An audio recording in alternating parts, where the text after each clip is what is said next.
Fala pessoal, tudo bem? Começando mais um Falcadcast aqui. Nesses episódios a gente está fazendo com o candidato a vereador, a vereadora do nosso município de Céu Azul. Já recebemos o prefeito em breve aí também no canal e vários outros candidatos que estão por vir. Então mais um episódio começando, hoje a gente vai receber a Rose, mas antes, Ricardo, mais um episódio ao seu lado aí, então paga as contas primeiro e apresenta a Rose pra gente. Isso aí, olá pessoal. Então vamos pagar as contas aí porque vamos falar do pessoal que está com a gente. Primeiro é o Carpedim, o Léo lá, sempre está com a gente, está ajudando, sempre está mandando um alimento, uma bebida aí pra gente. Então, muito obrigado, Léo. Quero agradecer também a Vitatermo, uma empresa de aquecedores de aviário, que está com a gente aí ajudando esse projeto funcionar. Muito obrigado também, Vitatermo. E agora a Padaria Ideal, Panificadora Ideal lá do Maílson. Muito obrigado, Maílson, a galera lá da panificadora. Forte abraço para vocês também. Hoje estamos aí com Roseli Stadler, não sei se é assim que pronuncia. Isso. Certinho? Uhum. Então estamos com ela aí, hoje ela vai contar um pouquinho sobre a vida dela, o caminhado dela aqui em Céu Azul, agora também como vereadora da cidade. Então vamos estar batendo um papo bem bacana. Roseli, por favor, se apresente aí pra gente. Boa tarde, olá a todos. É uma grande satisfação, Ricardo, né, e Gustavo. Obrigado pelo convite, por estar aqui, tendo esse espaço aberto para a gente poder aí conversar e estar aí se apresentando e as pessoas conhecerem um pouquinho mais de Roseli Stadler. Eu vim para cá no ano de 1992, quando eu comecei a minha carreira profissional.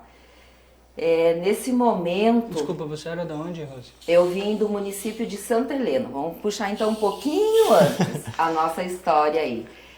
Sou filha de agricultores, pequenos agricultores do município de Santa Helena, que migraram, vieram para Santa Helena no ano de 1973, quando eu tinha apenas 6 meses. E ali eu cresci... Eles vieram também do Rio Grande? Do Rio Grande, agricultores, buscando novos espaços, novas terras, né, para ir estar trazendo a família. Somos 7 irmãos, uma já falecida, família grande, que na época de 73 por aí, eu era a última filha, então era a mão de obra, né, que os pais tinham para trabalhar na lavoura. Agradeço muito aos meus irmãos, que foram eles os desbravadores junto com meu pai. Como eu era a última, eu colhi os louros de filha caçula. Também trabalhei, ajudei, mas não quanto eles, né?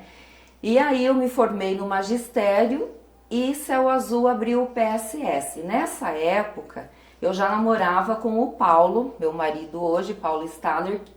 Ele já morava aqui e já era concursado. E ele avisou do PSS e a Rose veio fazer o PSS, passei e comecei a minha profissão aqui. Logo na sequência eu já vim para cá, casei e constituí minha família e segui minha carreira. Então assim, Céu Azul é um município que me acolheu, que foi assim bacana, os professores me acolheram. Quando eu assumi a primeira turma, com 17 anos, né, nova de tudo, e aqui me acolheu com muito carinho, e aonde eu estou até hoje, amo essa cidade de paixão e as pessoas.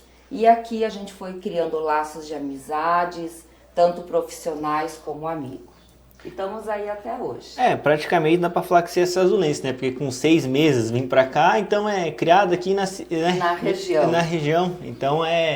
Então, Rose, então você começou com 17 anos trabalhando nas escolas e ficou aí por quanto tempo de professora? Já foi nossa coordenadora, inclusive, né? Isso. Dos anjinhos aqui. Assim, iniciei minha carreira, né? Trabalhei como professora durante 10 anos. Passei por todas as escolas, tenho a minha história em cada escola. E daí tive a oportunidade de assumir a coordenação da Escola São Cristóvão, onde eu trabalhei por 6 anos na coordenação. Foi um momento assim muito bom da minha carreira, onde também fui acolhida enquanto coordenação. o que diferencia é o teu comprometimento e o teu envolvimento com a sua equipe de trabalho e com a escola como um todo, como a comunidade escolar. E eu fui bem acolhida nessa comunidade escolar. Quando você é acolhida, você se compromete com ela. E aí naquele período foi o maior IDEB que a gente conseguiu, o comprometimento de todos os professores, pais, alunos, a comunidade escolar era ativa, é ativa, né? E a escola sempre foi maravilhosa, tanto quanto que a gente, início de ano, nosso sofrimento era que tinha toda vez muita fila de espera para que os pais queriam matricular os filhos nessa escola. E depois disso tem uma pequena ruptura entre minha história de Céu Azul e aonde eu fui trabalhar em Cascavel. Posso contar essa história? Pode, à vontade, aqui o espaço é seu. Durante esse período... Só tem uma mosca aqui, ó, atrapalhando tudo. Aí, ó. Vai lá. Durante esse período, quando eu estava aí na carreira do magistério, a gente se limita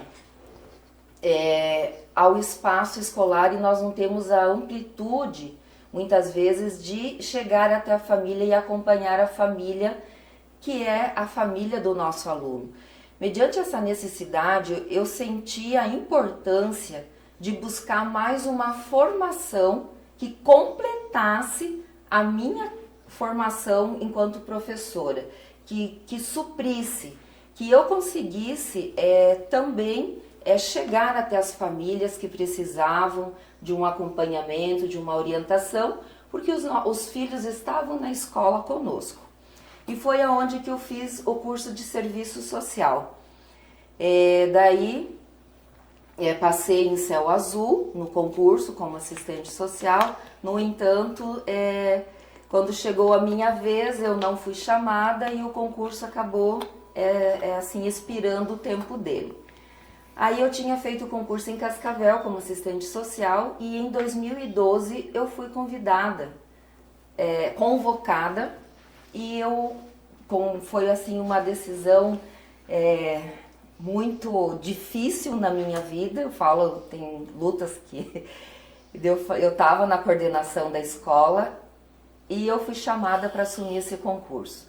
Mas era uma experiência que eu precisava ter enquanto profissional. E o meu sonho inicial de ser assistente social sempre foi ser assistente social da educação, porque era aquilo que precisava, né? E aí eu fui para Cascavel, assumi o concurso, trabalhei no CREAS, foi uma experiência maravilhosa, que é o equipamento da assistência que trabalha com vítimas, com idosos e mulheres vítimas de violência. Então foi um trabalho que ali eu trabalhei por 6 meses. No ano de 2013 eu recebi o convite então para retornar para o município como cargo comissionado e atuar como secretária de educação. Aceitei o desafio, retornei para o município, né, como cargo comissionado. Cascavel tem a lei que cede, né, e eu retornei para cá. Então a bagagem, quando você é professora, você conhece a realidade da sala de aula, conhece as demandas do aluno, é o chão da escola, é a sala de aula. Aí depois você passa a função de coordenadora pedagógica, você coordena os professores, você está na linha de frente com os pais, professor, família, aluno, e eu assumo a função de secretária. Então, fecha toda a vivência dentro de uma secretaria de educação. Faz o ciclo, né? Eu fiz todo o ciclo e isso foi muito importante. Quando eu assumi a secretaria, eu conhecia a realidade do professor, eu conhecia a realidade da escola, as necessidades, as demandas. E o trabalho em equipe, ele funciona quando você tem empatia, você tem amor, você tem dedicação. E então eu era secretária que eu estava às 7 horas da manhã na escola, no CEMEI, eu tinha que conhecer, eu era da educação infantil também, eu tinha que conhecer como funcionava a gestão de um CMEI, como que funcionava para eu poder trabalhar a gestão. A minha experiência era com o ensino fundamental. E eu ia para a escola, eu ia para o CMEI, ficava o dia inteiro lá acompanhando a turma, a gestão. Isso eu fazia, eu fui no Santa Clara, no CMEI Santa Clara, o prédio antigo ainda, o novo tinha que, o CMEI novo a gente tinha os desafios da secretaria de retomar a obra e finalizar ela nessa gestão, que foi uma experiência maravilhosa também. E então eu estava na escola porque eu tinha que sentir, porque lá a gestão acontece, não é na secretaria. A gestão da educação, ela acontece na escola, na sala de aula. E eu tinha essa proximidade, nunca fui distante, porque precisa. Eu ouvia as necessidades, as demandas, retornava para a secretaria e reunia a equipe e a gente trabalhava dentro das demandas reais. Eu sou uma pessoa assim, pela formação de assistente social, a gente tem essa questão da democracia, de exercer a democracia muito forte, lutar pelos direitos. E então foi aonde que a gente instituiu os conselhos escolares. Eu fui buscar formação para capacitar, tive a oportunidade. Fortalecemos os conselhos escolares, o Conselho da Merenda, instituímos o Conselho Municipal da Educação, é um órgão importante, consultivo e deliberativo. Implantamos também o Conselho do Transporte Escolar. Então é onde que você tem parceiros na execução da gestão. E daí foi assim uma experiência maravilhosa que eu guardo no meu coração. A gente valorizou muito os professores, fazia o trabalho final da tarde, reunir e buscar um lazer, ia para Cascavel no cinema. Então a gente buscou fazer um trabalho assim que valorizasse o ser humano, a família, a criança, né? E que a gestão ela se efetivasse, né, realmente nas escolas, lutar pela educação. E unir a classe também, né? Porque esses encontros, querendo ou não, ajudam. Então, assim, você valorizar, respeitar, amar aquele que está todo dia na sala de aula, que está aí com os alunos. Então, foi um processo, um ciclo maravilhoso que eu tive na minha vida. E isso, assim, eu tenho muito orgulho e muito respeito pelos profissionais da educação, pelos professores, merendeiras, as zeladoras, as secretárias, todos que trabalham na educação têm uma importância enorme. Tudo é um grupo, que o grupo tem que estar unido. Quando ele está unido, coeso, em todos os níveis, isso chega na criança. Reflete na criança o comprometimento. O comprometimento tem que chegar até o aluno. Uhum. Eu acho que isso agora, então, esses últimos dias, últimos tempos aí, você está trabalhando como assistente social. Isso. Mas não dentro do colégio. Vamos continuar a história. A Rose tem... Aí, cada ciclo que fecha de prefeito, a gente tem um cargo, nós automaticamente sabemos que a gente, né, encerra o período de trabalho. E daí, quando eu saí da Secretaria de Educação, eu continuei o meu trabalho aqui no município. Cascavel continuou autorizando a minha cedência e eu assumi a coordenação do CRAS como funcionária de Cascavel cedida. Uhum. Trabalhei 1 ano, a gente organizou toda a questão da gestão, da organização, do atendimento, do funcionamento. E depois de 1 ano que eu cumpri ali um ciclo, e então que eu organizei, deixei tudo estruturado, eu retornei ao meu concurso em Cascavel, né, e fiquei por 5 anos.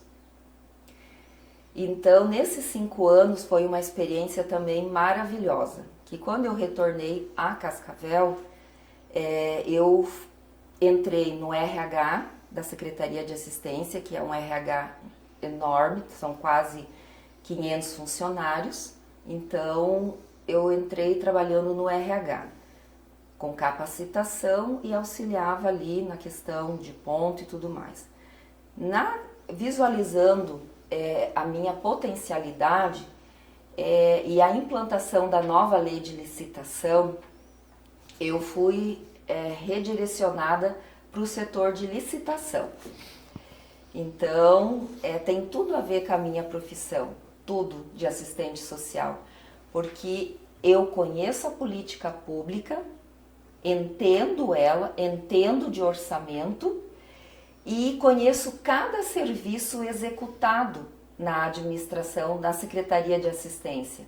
E foi aonde que cidade de Cascavel, a gestão plena, tem todos os equipamentos, todos os serviços, e eu escrevia os processos licitatórios de contratação de recursos humanos. Então já tinha quase 400 funcionários terceirizados que eu fazia a fiscalização e a gestão dos contratos. Aí, nesse meio tempo, eu fiz o concurso de Céu Azul, o último que teve, tive a felicidade de passar em primeiro lugar, e 2022, então, eu retorno para Céu Azul como concursada e estou na Secretaria de Educação como assistente social. Depois de 20 anos, eu assumi a função de assistente social, aonde foi o meu primeiro objetivo de estar, na educação. Perfeito. Trabalhando com as duas coisas que você, né, a vida inteira, que é assistência social e educação, se uniram agora, as duas experiências.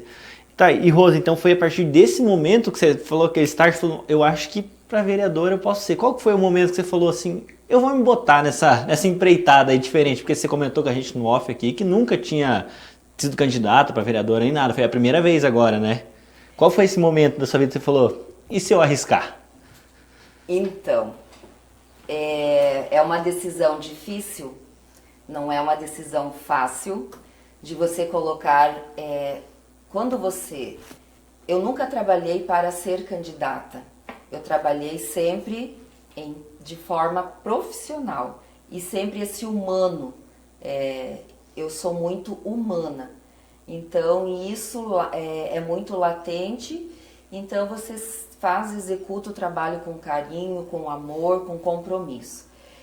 Só que chega um ponto que nós funcionários, a gente tem uma visão de gestão, a minha formação, nós estudamos todas as políticas públicas, os seus orçamentos, a quem tem a atender e quem precisa do atendimento, como fazer. Então isso é da minha formação de assistente social. E nós, enquanto funcionários, muitas vezes nós não temos a autoridade. Eu faço a visita, faço o encaminhamento, a orientação, encaminha para os atendimentos, que daí entra a saúde, entra a assistência, próprios alguns dentro da educação também. Mediante a isso, muitas vezes a gente entra em sofrimento. E foi nesse momento que eu comecei a olhar para o meu conhecimento, a minha bagagem profissional de políticas públicas, de funcionária pública, e são 30 anos de trabalho dentro da administração pública. Em cada setor que eu fui, eu busquei a formação necessária, né, para que eu possa entender e trabalhar dentro de todas as demandas que aparecem no dia a dia do nosso trabalho.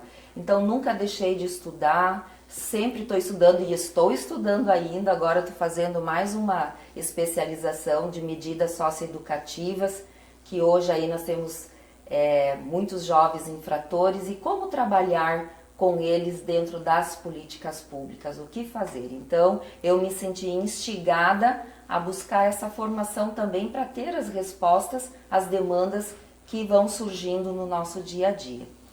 E mediante a isso, eu coloquei assim, eu tenho conhecimento, a experiência, a vivência.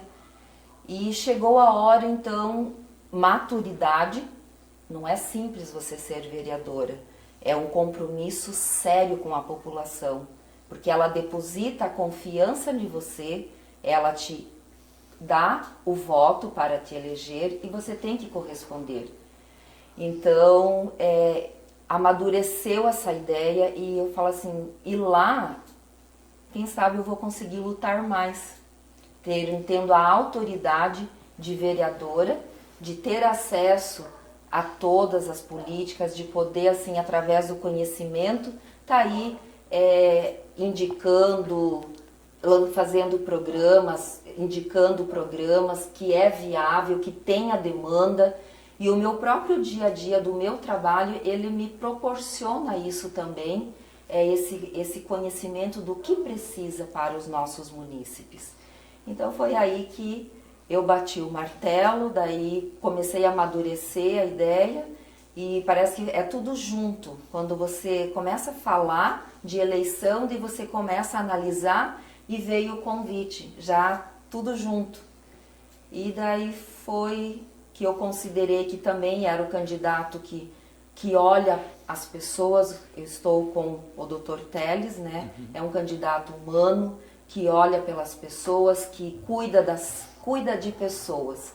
E eu também cuido de pessoas. A gente tem essa mesma direcionamento de cuidar de pessoas, de olhar pessoas. Então eu aceitei, né, colocar o meu nome e com isso assim buscar levar para a Câmara toda essa bagagem e olhar mais pela nossa população. Então, ainda mais com você falou mesmo que entende essa parte de licenciatura e tudo, e de fazer orçamentos, isso é uma experiência querendo a mais, né? Que você entende como funciona ali toda a prefeitura, então não dá para você prometer que vai fazer tudo, que você sabe como que é todo esse sistema burocrático, né? Que as pessoas geralmente que não entendem, acham que é fácil chegar lá e prometer o mundo, porque é uma burocracia, né? A gente tava com vários candidatos aqui, veio o prefeito, e não é só tipo assim, eu quero dinheiro para fazer isso. Não, é toda né, uma função para ir atrás, conseguir um recurso para fazer, nem que seja um pedaço de asfalto na frente de uma casa. E essa experiência, querendo ou não, vai ajudar você lá dentro, né, se você for eleita. Esse entendimento eu tenho porque aí as articulações, a importância de você ter o governo do estado hoje a favor dessa candidatura do PSD e do governo do ex-presidente, né, o PL. Então essas conjunturas, elas facilitam para você ir buscar o recurso que o município não tem. Então isso já tem um comprometimento e isso favorece muito a execução daquilo que o município precisa. Executar a gestão da política pública, de infraestrutura, melhorias, geração de emprego, agro, as políticas públicas de habitação, saúde, educação, assistência, aí ela abre um leque. E isso é muito importante. Hoje, o município está com dificuldades de arrecadação? Está. Hoje, a dificuldade de dar aumento que os funcionários precisam, corrigindo os índices, não consegue dar. Mediante a isso, o que acontece? O que tem que fazer? O prefeito ele tem que ser assim, não dá mais para não. Ele precisa trazer indústrias para o município. Ele precisa ter o pé no chão de aumentar a arrecadação. Essa ciência, essa meta, essa bandeira é a número 1. Enquanto não aumentar a arrecadação, não desonera a folha de pagamento, a dificuldade de corrigir, de dar o reajuste do ano para o funcionário, então isso vai virando um efeito cascata. Também, com o aumento da arrecadação, você consegue investir mais nas políticas públicas. Passar da meta que é estabelecida, saúde de 15%, educação de 25% do orçamento, então você consegue expandir. E aí você consegue administrar, você consegue ter uma equipe, aumentar as equipes de atendimento para realmente a execução e os serviços atenderem às demandas dos nossos munícipes. E isso é um desafio de todo e qualquer município de pequeno porte. Porque, igual a gente estava comentando esses dias, tem dois problemas nisso de não trazer empresas para cá novas, digamos assim, porque a maioria dos jovens estudam e vão embora para outra cidade. Isso acaba deixando a cidade, entre aspas, uma cidade de pessoas com mais idade, querendo ou não, porque os mais novos vão embora. E outras empresas, o pessoal tipo assim, mora aqui, só que trabalha para fora, né? Empresas vizinhas, porque tem essas grandes empresas do lado dos municípios vizinhos. Aí o que? Igual estavam falando, usa, querendo ou não, a saúde daqui, claro, mora aqui, mas esse dinheiro é gasto em outra cidade, né? E o imposto quem paga é o município, porque, entre aspas, perde esses moradores, né? Isso foi um ponto muito importante, Gustavo, de você ter colocado, porque hoje as pessoas elas estão vindo para Céu Azul, vindo de outros estados, de outros países, elas estão migrando para cá. De qualquer forma, a infraestrutura está atendendo essas pessoas. A educação, com vaga na escola, CMEI, saúde, assistência até eles se colocarem no município, né? Tem que dar esse atendimento também. E, no entanto, eles vão trabalhar no frigorífico, né? Que é o maior empregador, e o frigorífico ele não arrecada, ele não devolve em arrecadação para o nosso município.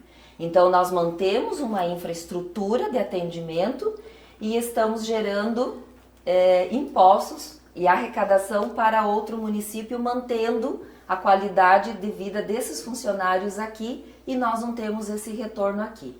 Então, isso já é algo que está acontecendo e nós temos que reverter isso.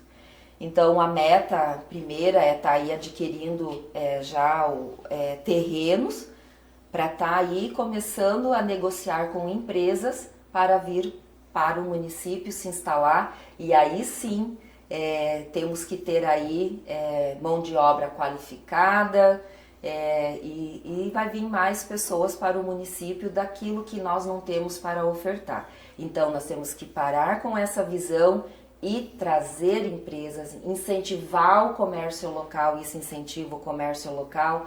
Os microempreendedores, os MEIs, eles precisam ser fortalecidos também, porque eles também têm possibilidade de expandir no município. Eu já fiz uma rodada de visita, já ouvi eles, as demandas, para a gente estar aí já se estruturando e preparando para quando chegar, se vocês me derem essa autoridade de me elegerem como vereadora, de estar aí já defendendo e legislando naquilo que o município precisa. Ô Rose, antes de entrar mais um pouco nessa parte de vereador e tudo, vocês estão uma parte importante ali que você trabalhou no CRAS e tudo, eu queria que você explicasse um pouquinho pro pessoal, porque tem muita gente que fala, mas o que o CRAS faz, não sei o que o CRAS é, até que você estava lá dentro, explicar pro povo o que é o CRAS, qual que é o intuito do CRAS, o que ele faz, para quem que ele olha, você poderia falar um pouquinho? O CRAS ele é a porta de entrada da política de assistência. Então nós temos uma organização, nós temos o órgão gestor, né, que é onde fica secretários e o administrativo, que acompanha toda a execução orçamentária.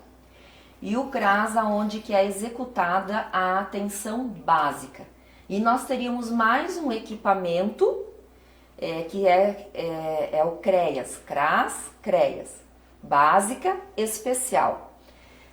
Então, o CRAS é obrigatório. O CREAS não é obrigatório para municípios de pequeno porte. Nós somos município de pequeno porte. Mas, no entanto, ele se torna justificável quando há um alto índice de violência no município que tem que ser atendido e que o órgão que atende é o CREAS. O CRAS não atende. O CRAS é proteção social. Essa violência seria um exemplo dessas violências, violência doméstica, essas coisas, sim ou não se encaixa nisso? Sim. Então vamos falar então um pouco do CREAS e depois nós vamos para o CRAS. O CREAS ele atende as vítimas de violência. Hoje, quais são as vítimas de violência?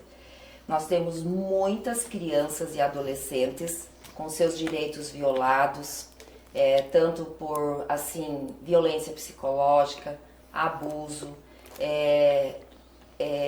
que estão aí sendo, fazem a revelação.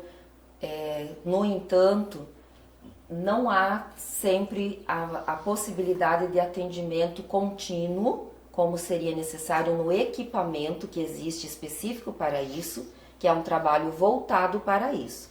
Então, vai para a saúde. A saúde hoje, ela conta com uma psicóloga, ela não dá conta da demanda existente. Então, tá meio sufocado esse atendimento, então cada vez mais está justificando a abertura desse equipamento. Eu assumi a coordenação da rede de proteção e a gente já começou a tratar desse assunto, né, com a administração, porque a demanda existe. Aí tem a criança e adolescente, que o índice é alto, não tem índice publicado, é eu que tabulei, então não é um dado oficial, mas ele foi passado pela rede, informado e comunicado também à administração. Muita violência doméstica contra a mulher, que também precisa ser olhado, dado a emancipação, trabalhado com essas mulheres, que elas são mães de famílias, que têm medo de sair de casa, de como sustentar, como manter, elas não estão preparadas, elas precisam ser preparadas. E idosos também. Então, tem idosos que também estão em sofrimento. Então, hoje, esse equipamento ele é muito importante. E nós já temos um programa que é da alta complexidade, que é dentro também da centro de atendimento de média e alta complexidade. Então, nós temos a família acolhedora hoje. É um programa implantado no município que quando o CRAS não dá conta, a proteção especial, que seria pelo CREAS, não dá conta. E ocorre a violação de direito, ou a família não consegue atender o mínimo para essas crianças, elas são acolhidas e encaminhadas para a família acolhedora, que vão ficar o tempo necessário até a gente trabalhar novamente essa família, organizar ela, inserir em trabalho, organizar a vida dela dentro da política pública, da proteção especial. Por isso que é importante ter esse equipamento no município, não tem mais como não implantá-lo. E aí, quando as crianças retornam. Isso corre o processo judicial, o juiz vai acompanhando, não é aqui que tem essa autoridade, ele que determina, né, o acolhimento, passa pelo conselho tutelar, o juiz determina, acolhe, passa a ser... Por que a família acolhedora? Eu agradeço assim, imensamente que não existe mais a casa-lar, a casa-abrigo.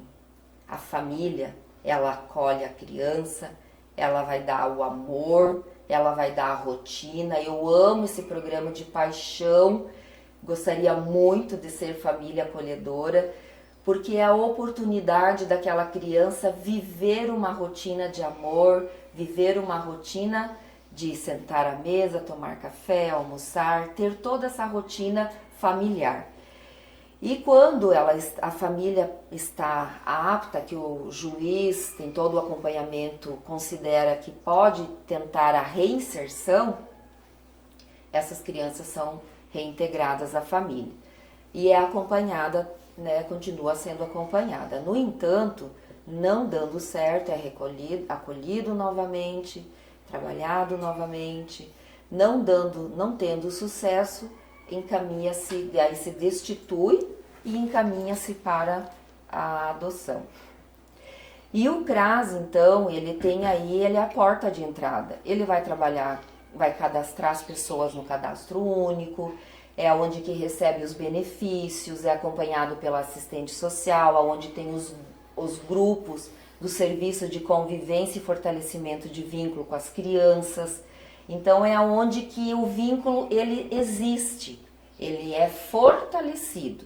É isso que é o serviço de convivência que é prestado pelas oficinas que são realizados, os grupos que tem que acontecer, né, com as crianças e adolescentes, mães, adultos, idosos, todos esses grupos ele é de responsabilidade da política de assistência ofertados pelo CRAS.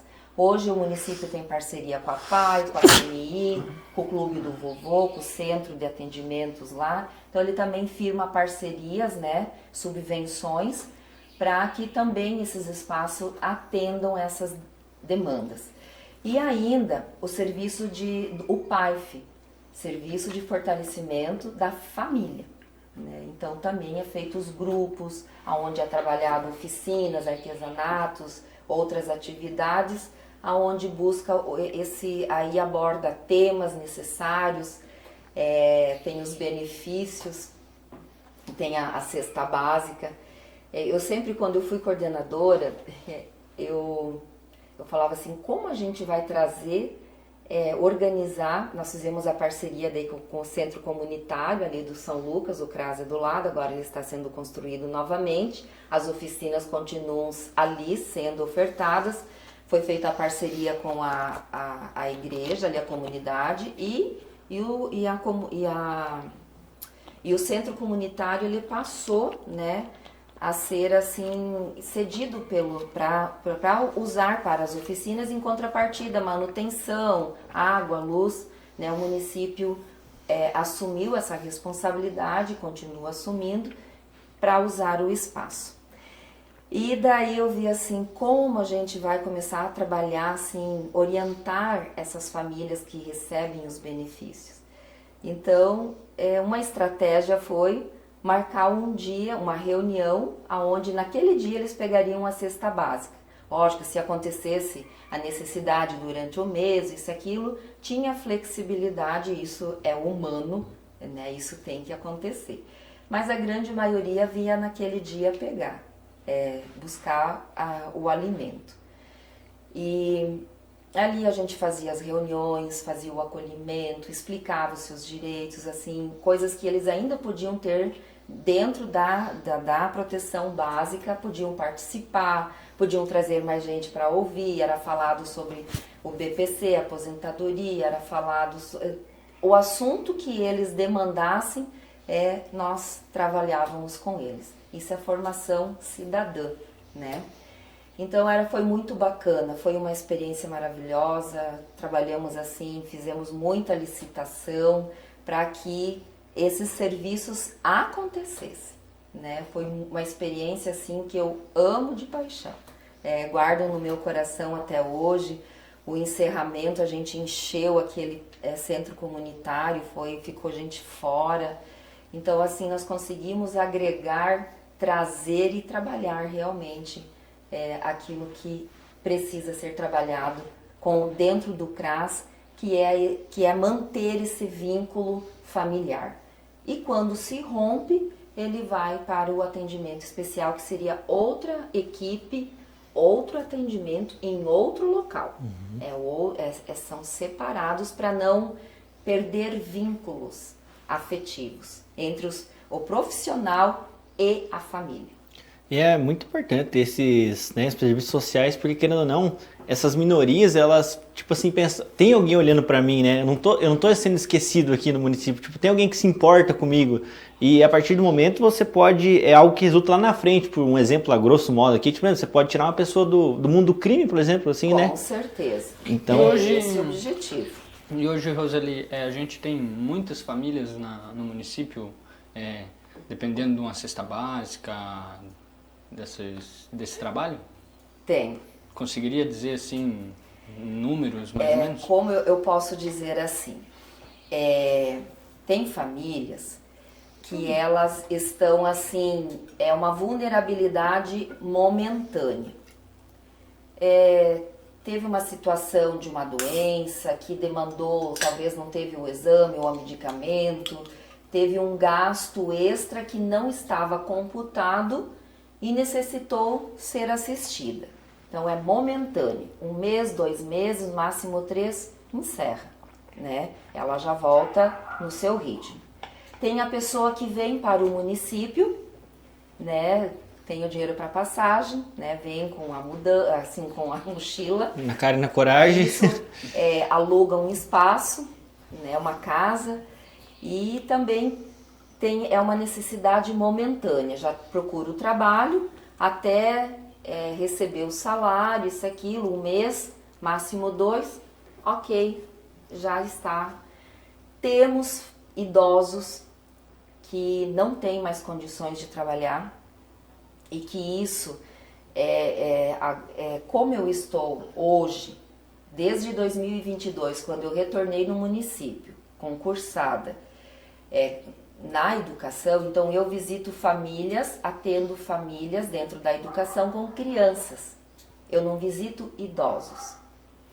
Hoje, andando, né, nesses meses aí de campanha, pré-campanha e campanha, a gente está identificando assim um grupo assim bem significativo de idosos que estão vivendo com o mínimo do mínimo. O que acontece? Tem o financiamento que faz do aposentado, como que chama? O consignado. E hoje tem família vivendo com R$700, porque o filho fez o consignado, não está pagando o pai e a família está aí passando necessidade.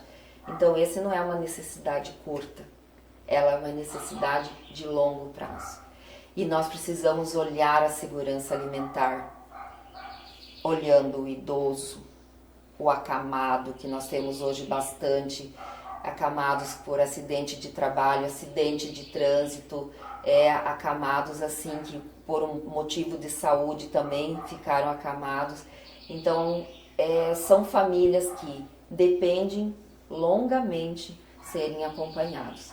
E hoje a segurança alimentar ela não deve estar só focado na cesta básica. Um idoso ele precisa de nutrientes, saladas, frutas, verduras, legumes, ovos, leite. Então nós vamos ter que ter um olhar bem atento, olhar a segurança alimentar e nutricional dos idosos, famílias que têm crianças que estão assim, que a renda também não supre para atender. E então tem várias situações e tem os contínuos. Então hoje são 100 cestas básicas mês que tem dentro da lei, né, para ser entregue à população, 100 cestas básicas mês, mas elas não suprem. Hoje eu trabalho na Pastoral da Acolhida, estou agora afastada nesse período de candidatura, né, sou a coordenadora juntamente com o Paulo, e a gente seguidamente pede doação de alimentos, não só a católica, todas as igrejas estão fazendo isso. Recolhemos alimentos de doação, organizamos, vem o pedido e a gente faz a visita. Primeiro consulta se o CRAS já está atendendo ou não, faz essa consulta. Não ou sim, a gente faz igual a visita. E daí, vendo a necessidade, a gente leva o alimento, né, nesse momento que essa família também está precisando. Então, a pastoral consegue, as igrejas, suprir mais aquela necessidade momentânea, aqueles meses assim que são passageiros. Agora, as 100 cestas básicas ofertadas também pela política da assistência também não estão dando conta. Então, isso a gente tem que avaliar, retomar, olhar com empatia, com amor, respeito, cada família. Ninguém pede alimento se não está precisando. Não pede. Então a gente precisa ter esse reconhecimento e esse respeito, sabe? Né? Esse olhar. Com certeza. Agora entrando um pouquinho no lado da política, né? Além desse lado social e lá da educação, que eu imagino que seja a sua prioridade, né? Porque tantos anos trabalhando com educação e tudo mais. Tem algo que você olha assim e fala, pô, o município precisava disso, algo tipo, pode ser de obra, tanto faz, mas algo que você olha assim que faltando no nosso município que você lá dentro poderia ajudar?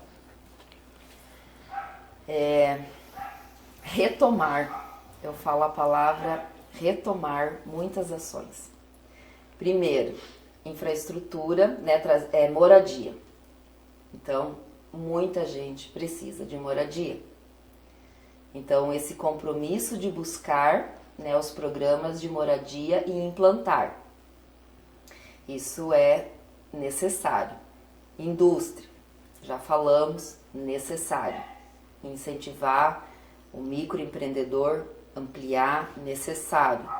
Então, dentro da educação, valorização dos funcionários da educação. Os professores estão, assim, pedindo que olhem por eles, valorizem eles tanto quanto no salário, do que aplicar o salário na carreira, olhar o humano, olhar o professor, dar o suporte necessário pedagógico, psicológico, que hoje nós precisamos ter uma saúde mental firme, estável, porque você tem ali quantas preciosidades. Eu falo, cada família entrega o seu bem mais precioso na escola. Então nós temos que receber esse bem precioso e olhar quem está dentro da escola, trabalhando com esse aluno, que a família deposita essa confiança. Então nós temos que aí retomar a valorização dos professores, funcionários, não só da educação, como de todos os demais funcionários também. Buscar alguns direitos que podem ser instituídos no Estatuto do Servidor. Então eu falo assim, muito assim, é muito meu chão, é minha vivência, né? Então, para mim, tudo é possível, basta você querer. E esse compromisso, a população pode ter certeza que quando eu me propus a ser candidata, aquilo que eu não tenho conhecimento, eu vou buscar. Aquilo que eu preciso entender, eu vou buscar esse entendimento para poder corresponder de forma honrosa à confiança depositada em minha pessoa. Eu não quero sentar naquela cadeira e ser um vereador. Eu quero ocupar aquela cadeira com dignidade e respeitar e assim, honrar com o trabalho, com o conhecimento técnico, aquilo que o município precisa. Dar esse suporte ao executivo, né, apoiar aquilo que precisa ser feito, que o vereador ele não executa. Ele faz as leis e ele fiscaliza, acompanha a execução dos serviços. O prefeito precisa melhorar isso. Aqui está previsto no plano de governo, vamos tentar implantar, aonde que a gente vai buscar esse recurso, que maneira. Como se fosse um coordenador, isso, que era o que você fazia então, nos colégios. Esse conhecimento é muito importante numa Câmara de Vereadores. A gente soma, a gente não pode dividir. E hoje eu estou preparada e capacitada para ter colocado o meu nome, né, para a vereança. Ô, Roseli, assim você você pensa em estar como vereadora, somente como vereadora, ou você tem outros afazeres também, outros trabalhos enquanto... O vereador, assim, funcionário público, eu sou funcionária pública, né? Estou ainda em estágio probatório, né? Novo concurso, tem aí o estágio probatório. Porque eu não sei se você pode entrar como vereadora e ficar no CRAS ainda. Pode? Posso. Eu posso ser vereadora e continuar sendo funcionário. O que eu não posso, assumir cargo. Assumir cargo na administração e vereadora é inconstitucional, não pode.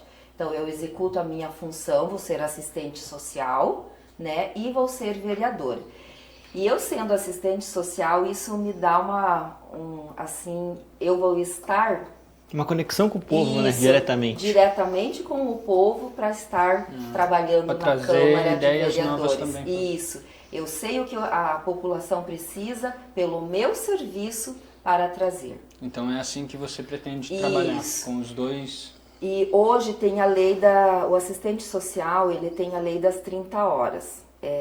Trabalha 30 horas, não é 40. Céu Azul ainda não regulamentou cumprindo essa lei. E então já há uma proposição de cumprir ela, e isso vai me facilitar muito, porque eu vou trabalhar, vou cumprir a minha carga horária e vou ter um horário a mais para estar acompanhando aí os demais setores da administração para poder estar legislando e fiscalizando pela Câmara de Vereadores. Eu ia meio que perguntar isso porque a gente, nas caixinhas e tudo, recebe muita pergunta e falando assim, reclamação do povo, é que tipo, o vereador entrou lá, só que a gente não consegue depois esse contato com ele, tipo, meio que esquece do povo e aparece só daqui 4 anos pedindo voto de novo, entendeu? Aí então isso seria já um meio de você estar com o povo, né, escutando as pedidas e tudo, claro, não consegue fazer tudo, né, que o povo pede, mas já seria uma forma de não desconectar, né? Isso, então a minha profissão propicia isso, ela favorece. E outra, e isso também, eu falo, o vereador, ele tem que passar, ir lá no posto de saúde, sentar do lado, conversar, ouvir, perguntar. Às vezes só de ouvir a pessoa já tranquiliza ela, né? Isso, porque você tem que se importar, essa empatia, né? As pessoas precisam ser mais ouvidas. E é isso que a população fala. Só volta daqui 4 anos, por quê? Porque ela não conseguiu conversar. Mas daí eu dou a dica. Olha, você elegeu o vereador, ele está na Câmara todas as terças-feiras, a partir das 6 horas ele está lá. Tem que ir lá, tem que ir. Participar das sessões, Participar das sessões, isso é exercer democracia, ir lá cobrar, ouvir. Hoje é gravado online, direto, as sessões. É importante a comunidade acompanhar. Ali são falados, justificados e acompanhar o trabalho do vereador. E o meu telefone, eu falo, ele sempre está com todo mundo, né? Então aí saiu o meu contato, meu número de contato, ele é aberto, é só ligar, mandar mensagem, me chamar. E isso eu sou enquanto pessoa, enquanto funcionária, e não serei diferente enquanto vereadora. Porque se nós se colocamos a servir, eu não posso ignorar um chamado. Eu não posso ignorar um pedido, né? Então isso é enquanto pessoa e enquanto profissional também. É isso que me move e que me rege. Ô Roseli, e você fala assim sobre o pessoal tá pedindo, agora indo para um outro lado, a gente esteve discutindo aqui também sobre o tema de compra e venda de votos. Eu não sei se isso vem acontecendo com você, se aconteceu. Alguém já pediu ou não? A gente teve aqui experiências que os candidatos mesmo falaram que pediram para eles e eles, né, tiveram que se estudar e falaram, não é assim que funciona e tudo. A pessoa meio ficou emburrada, mas é a parte de cada um, né? Você já passou por isso na campanha agora? Já. Tá passando já a primeira vez e já está acontecendo. E é muito constrangedor, porque nós vamos com a maior das intenções, as melhores das intenções para falar, para a pessoa conhecer, confiar, né, que nós estamos se propondo a quebrar tudo isso e a levar um conhecimento, uma seriedade para a Câmara. E daí quando a pessoa pede, mas você poderia fazer, eu preciso disso aqui para eu votar em você. Isso assim dói, porque é triste. E não foi uma experiência, quando aconteceu isso comigo... Mas chegou a acontecer mais de uma vez ou como que foi? 2 vezes. 2 vezes. Aí você fala assim, olha, eu estou aqui para contar com o seu apoio, a sua confiança, para me eleger de forma digna. Porque eu quero honrar o seu pedido depois, as suas demandas, as suas necessidades, e vender o voto não é o caminho.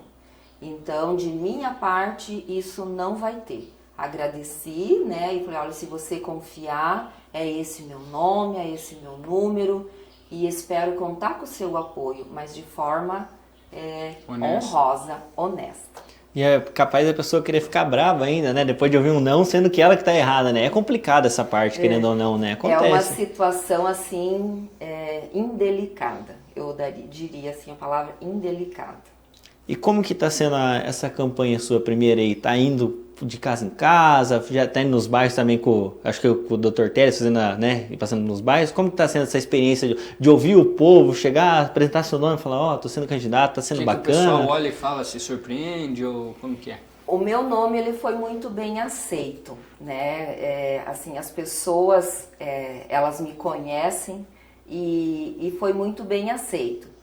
Então isso já é um ponto positivo, né? Quando o nome é aceito. E aí cabe o meu trabalho de visitar e tá, eu falo assim, eu, Rose, pegar alguém para ser o meu cabo eleitoral, como é que a pessoa vai falar de mim? É eu que tenho que falar de mim. É eu que tenho que ir na sua casa, me apresentar, colocar meu nome, conversar, dizer quem eu sou, e é eu que tenho que me comprometer. Então é esse trabalho de formiguinha que eu estou fazendo. Já tenho assim, eu tenho meu caderno, as pessoas colocam assim as suas demandas de infraestrutura, as demandas assim de algo que estão em dúvida em relação a um financiamento de uma casa popular.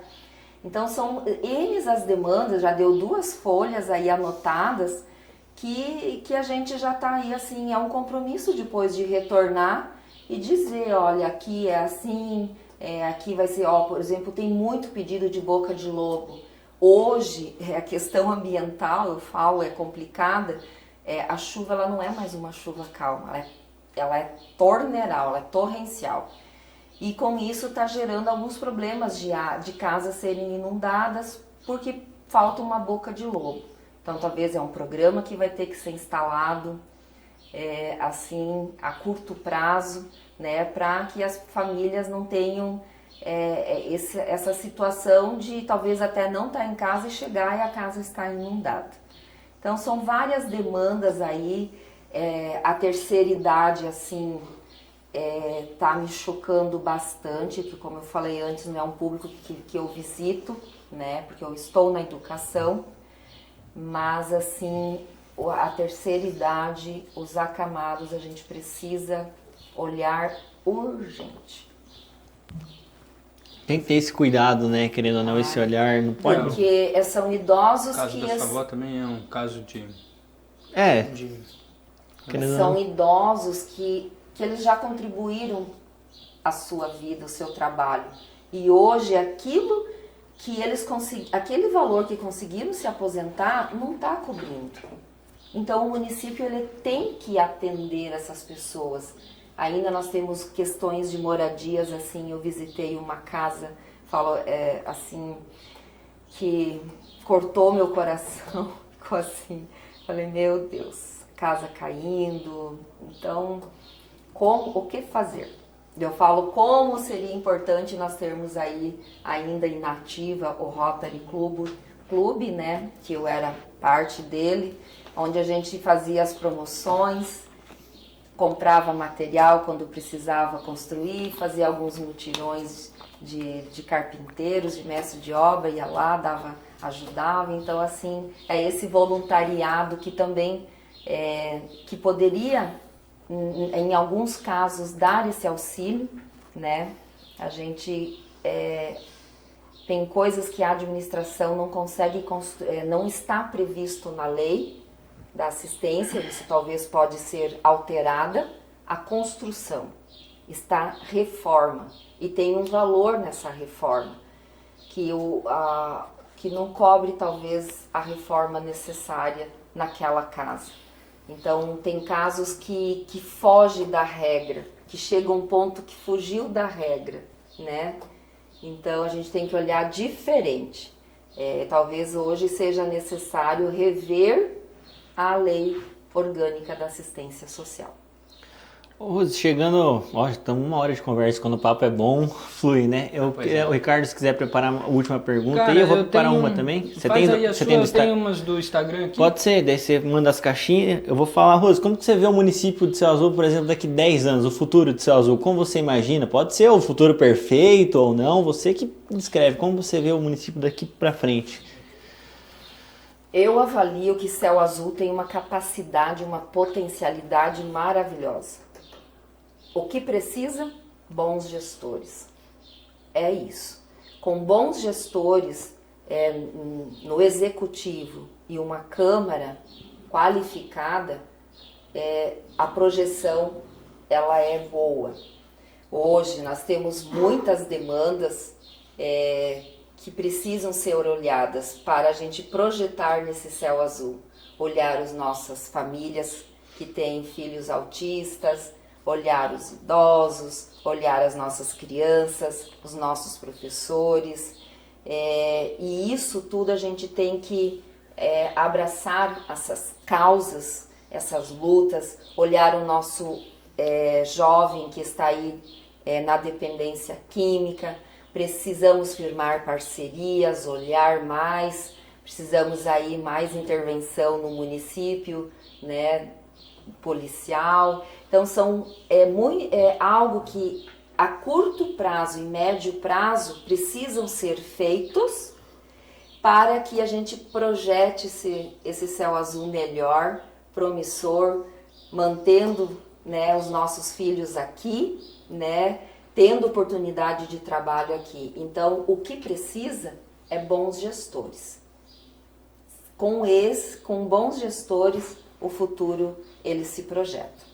Tá certo. Então, Perfeito, Rose. caixinha lá no Instagram. Eu queria pedir mais uma, pessoal. Esse serviço social, ele se encaixa nesses moradores de rua, nesse trabalho assim também, Rose? E como que tem sido o trabalho com esse público de moradores de rua, do pessoal aí que tipo, um exemplo que a gente tem na nossa cidade, lá no shopping, né? o pessoal fica por lá e vem um remoinho assim de pessoal passar lá, tirar foto e comentar e dar aquele bate-boca na internet aí. Esse foi o primeiro vídeo que eu gravei, foi sobre esse assunto. É algo assim que me incomoda. Existe. E eu queria pedir também se existe algo que possa vocês estarem fazendo para mudar essa situação, esse cenário. Tem. Existe o morador de rua, existe o andarilho. Nós temos esses dois públicos no nosso município. O que é nosso é morador de rua, que hoje eles têm suas famílias aqui no município, eles têm, porém, por opção de uso de droga, de álcool, eles se isolam e abandonam a sua família.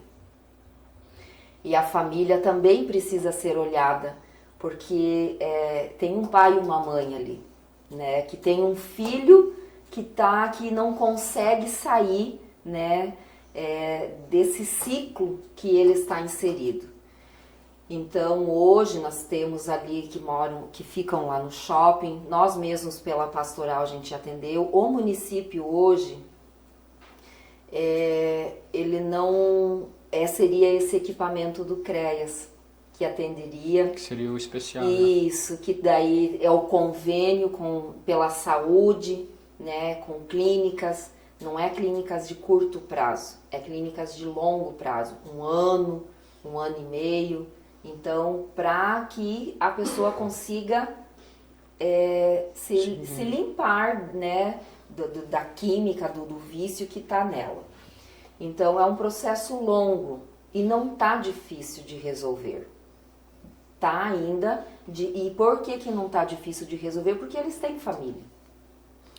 Os laços estão esgaçados. Só que o início é bem difícil, né? O início é difícil. O cara aceitar... Isso aí é o trabalho social que tem que ser feito. E então é o acompanhamento, porque, ir às conversar. Vezes você passa às vezes por um morador de rua aí, esse pessoal que está na rua, 7, 8 horas da manhã, você já vê que ele está sobre efeito de álcool, algo assim. Então, eu acho que deve ser difícil até para vocês da abordagem. Conseguir eles, conversar, né? Chegar a conversar, porque às vezes se você pegasse ele sem um álcool na mente, no corpo, e conversasse, ele até vinha com você, mas ali naquele momento que ele já está... Você tem que saber o momento de chegar, o momento da abordagem. A gente chama abordagem social. É um trabalho que tem que ser feito de convencimento, e aí não tem o convencimento, aí vem o internamento voluntário que eu citei, né, na minha gravação. O internamento voluntário, nós temos a família aqui para assinar o internamento involuntário, e ele vai ir involuntariamente. Aí a família assina o pessoal e ele vai para o internamento involuntário. Mas para isso o município precisa firmar convênios. Então hoje não tem. Hoje vai só pelo SUS, fica uma desintoxicação de 15 dias. Eu queria que, se você soubesse valores, citasse de quantos que é um valor assim de uma clínica para tirar alguém assim da... Depende. Oscila muito. Porque tem clínicas que ela tem a filantropia, que se você for no particular, você vai pagar aí hoje 8 a 10 mil. Como ela tem a filantropia pela parte social, aí para o município fica menos da metade do preço. Então, existem esses formatos que já prevêem, porque precisa atender essa população também. Tem clínicas e são todos atendidos juntos, né? E tem as comunidades terapêuticas que muitas vezes elas são gratuitas, porém ele tem a liberdade de sair. Então, quando dá fissura, que a gente chama de fissura de uso tanto do álcool quanto da droga ilícita, ele foge, ele sai da comunidade. E a comunidade ela não segura, porque ele tem a filosofia que ele tem que querer estar ali para mudar de vida. Então, tem casos que a comunidade terapêutica não dá, tem que ser o internamento de 1 ano, 1 ano e meio, involuntário, para que ele não saia até ele conseguir se reconhecer novamente enquanto pessoas. Os nossos, eles não são moradores de rua, eles estão na rua devido ao vício. O morador de rua, ele é a opção, esse você não tira. Quando eu tenho uma decepção muito grande e eu não aceito mais os padrões, eu passo a ser morador de rua literalmente. Então eu ainda considero que os nossos não são. É só uma questão de conseguir fazer o tratamento. E daí nós temos a situação dos andarilhos que passam pela nossa cidade, que daí eu falo do plantão social, que o município poderia ter o plantão social. O que é o plantão social? É organizar esse atendimento porque eles param aqui. Por que para aqui? Porque não tem, eles vão pegando, como que funciona isso? Uns preferem andar, outros pegam a passagem Cascavel, Santa Teresa, Céu Azul, Matelândia, Medianeira, e até chegar em Foz, que é onde que eles querem. Ou vice-versa, até outras cidades maiores, vou vindo de lá para cá. Então, se o município tem essa organização, com fornecimento de uma marmita, um alimento que é digno, né? Você dar o alimento e já entregar a passagem para a próxima cidade, eles não ficam, eles seguem o caminho, porque o objetivo deles, eles já têm o objetivo traçado, pois lá fica um período, voltam, daqui a um tempo eles estão passando de novo por aqui, depois, então eles são o andarilho mesmo.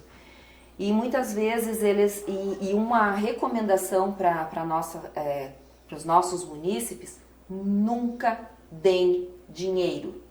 Não deem dinheiro. Se você quer ajudar, compra um lanche. Quantas vezes eu já fiz isso, daí o entregador vai lá e entrega, né? Dá o lanche, muitas vezes, quantas manhãs frias agora no inverno, que eu estava de férias, eu sabia que tinha gestante lá, eu fazia o café e ia lá para alimentar, até eles se organizarem para seguir para a próxima cidade. Então a gente tem que ter esse olhar, eu fazia isso enquanto pessoa, porque há um ser humano ali, que está ali eles estavam indo buscar emprego, eles já tinham um emprego, só precisavam chegar até Cascavel, não podiam pegar passagem porque eles não tinham o RG ainda, eles tinham que providenciar a documentação quando chegassem em Cascavel, então eles estavam pedindo carona. E até então não era digno deixar eles, né, sem o alimento. Então a gente deu essa assistência aí enquanto pessoa. E o município, então, ele precisa olhar isso. Hoje não tem esses atendimentos. Quem está atendendo? Eles batem nas pessoas que estão na praça e durante a semana eles vão na secretaria, né, da igreja paroquial ali da Católica. Então o município hoje ele não presta esse atendimento de plantão social, de olhar, de dar as conduções necessárias. Perfeito, Rose. Bem explicado, bem objetivo.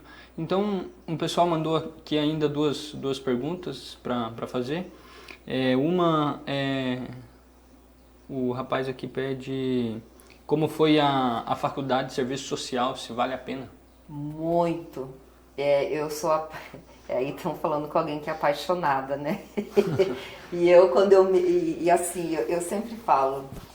tudo que a gente faz é com esse amor, com esse comprometimento e compromisso.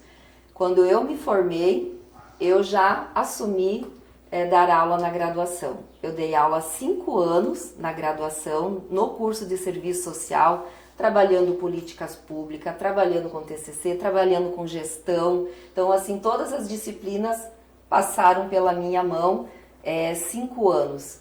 Mas devido aí à correria, eu era coordenadora da escola, né, de vocês, aí vocês eram... Sim. Então era muito corrido, demandava muito de mim a pessoa, a escola, e demandava muito a faculdade, porque eu trabalhava em 3 faculdades diferentes. Então era muito alunos, era 60, 70 alunos, e daí isso começou a me adoecer. Foi a coisa mais dolorida que teve também, que eu tive que tomar essa decisão de encerrar a minha carreira na universidade. Mas foram 5 anos maravilhosos, ensinar é muito bom, eu sou apaixonada, vale a pena, faça, é um curso que te capacita muito para a vida. Curso diferente, né? Mais voltado para a vida, para a experiência da pessoa, né, mesmo Isso, assim. E para as políticas de atendimento, né? Você compreende, você entende que aquela pessoa está naquela situação, por que ela está, o que fazer para tirar ela da situação de vulnerabilidade que ela está passando. Mais uma aqui, Rose, da caixinha, então. Nossa, agora aqui, ó. Como o PSD é um partido de centro, qual a ideologia política da convidada? Direita ou esquerda? Ou centro, né? Porque o PSD é um partido de centro, então pode ter essa opção também. Só foram 2. A gente aí, eu falo assim, Partido Social Democrático. Então ele tem tudo a ver comigo. Então nós somos população, nós somos pessoas. Quando o governo ele trabalha bem, a gente aplaude. Quando ele deixa a desejar, não é a questão partidária, é a questão, eu sempre olhei, quando saem os candidatos, eu já sei em quem votar. Eu já tenho a minha opinião formada, porque eu olho a trajetória da pessoa e quem ela foi. Então é isso, precisa de amor, compromisso, responsabilidade. Então eu sou da direita, trabalho pelo melhor para as pessoas. As políticas públicas têm que acontecer. Se o governo, seja direita ou esquerda, não trabalhar bem, ele não é reeleito, ele não deve voltar e não deve permanecer. Então é esse olhar que a gente tem que ter dentro da posição direita ou esquerda, né? E ser sempre o candidato que presta o serviço que ele se propôs a fazer, que ele mantém o posicionamento, que ele luta pelas pessoas aqui. Tanto, não falo só as pessoas, isso é todo o contexto, econômico, social, político, todas as vertentes, tem que andar. Nosso município teve uma regressão, o nosso Brasil teve uma regressão, tem que retomar, talvez um pouco, e isso é reflexo também, né? Hoje, importantíssimo esse apoio do governo do estado, né, do PSD, que está aí com o governo do Ratinho, que já prestou todo o apoio ao município para a gente entrar aí, né, fazendo aquilo que tem que ser feito. Tá certo. Então, Rose, chegando aqui, ó, 1h20 de conversa praticamente, agora é seu momento de brilhar, digamos assim. Se quer vender seu peixe, falar alguma coisa, aqui. fica à vontade, falar o que você quiser, algo que não foi perguntado para você, esse momento é agora. Então, pode ficar à vontade.